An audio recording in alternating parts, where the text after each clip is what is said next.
Hi, my name is Jake Rose, and I'm one of our Assistant Chiefs and Stage Check instructors here at Thrust to talk to you about a change we're making to our checklist philosophy in the near future. Most general aviation schools handle checklists and flying through the process of read and do. And what does that mean? Well, it means that you pull the checklist out, read each item and complete it, right, as you read the checklist. Thrust is pivoting forward into a new generation of aviation training here, taking a more airline-centric approach to try to provide the highest quality training to our instructors and students to propel them forward into their aviation career. And that's by implementing something called triggers and flows. What that means, what are triggers and flows? Well, the airlines use these all the time. I work as a flight crew training instructor on the 737 for American Airlines. And the standard operating procedure among all fleets at American is to utilize triggers and flows. And what does that mean? Well, that means you do the action, right? And then verify with the checklist to follow up afterwards.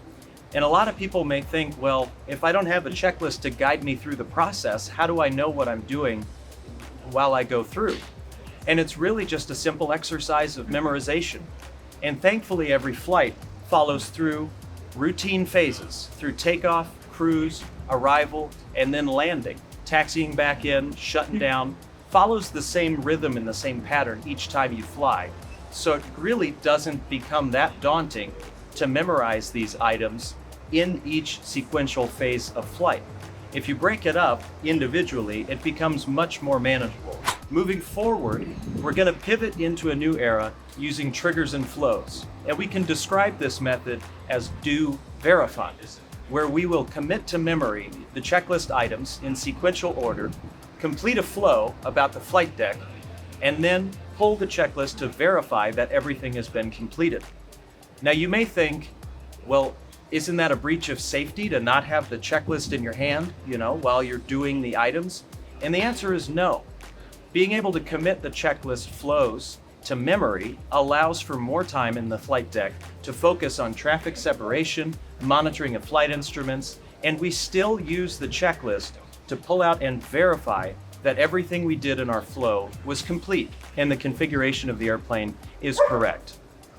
Moving forward, we want to ensure that we're providing our pilots with the highest quality training and the highest quality foundational skills being built here for both our instructors and students that will help propel you into whatever phase of flight you end up in your professional career. Do verify, or triggers and flows, is the industry standard globally for commercial aviation. And taking this step is allowing Thrust to propel our flight operations into the next generation. So while it may seem daunting at first, I promise it is an attainable goal. And to help support you on this journey, we'll show you now an example of how these triggers and flows work in the flight deck and talk about some suggested study tips moving forward. Now that we're holding in the #1 position for takeoff, we can begin our before takeoff flow, which starts with ensuring our seats are secure and upright, our seat belts are secure, our door is secure and latched both above and below, our window is secure. Then we'll come to our FMS and brief our flight plan. We're planning to leave from Addison to McKinney at an initial altitude of 2,000, runway heading of 157. All right, we'll consider any messages. There are none other than our pitot heat off annunciation, which is expected, right? And then we're going to come through here, make sure our flaps are set somewhere between 0 and 25. For this flight, we're planning a normal takeoff, so we'd like our flaps to be set to 0, which they are. Confirm our trims are set to neutral. Then we'll conduct a departure briefing. Once we're cleared for takeoff, we're going to set all of our overhead panel switches to up, come down and verify our runway heading. Then we're going to come in, verify our air conditioner is off, and our mixture is set to full rich.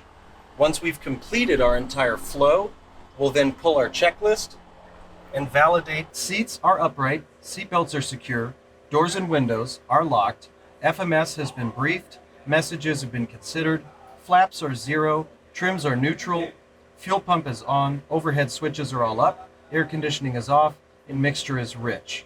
before takeoff checklist complete. Now let's talk about how to study these triggers and flows. The best thing to do is to sit with your cockpit diagram at home, beginning with the first phase of flight, pre-flight, and go through and simply work through the process of the flows. Once you get one full attempt through the general pre-flight checklist, pull out your electronic checklist and validate. If you've missed any items on the checklist, it's recommended to stop, repeat the flow again, validate, and see if you missed the same item again. If you have, put the checklist down, start again. Once you get through the pre-flight checklist, move on to the next, and so on and so on.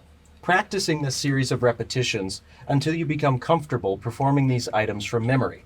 It's a system of validation and verification that you'll continue to do through each of the phases of flight and each of the flows that you do throughout your time flying here with thrust.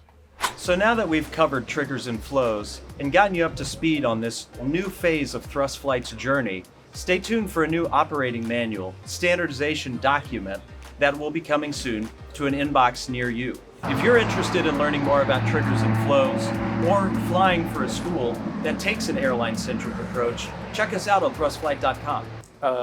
No, I think that was Don't good. forget to like, follow, and subscribe. No, Yeah, we may even throw that in there. Yeah.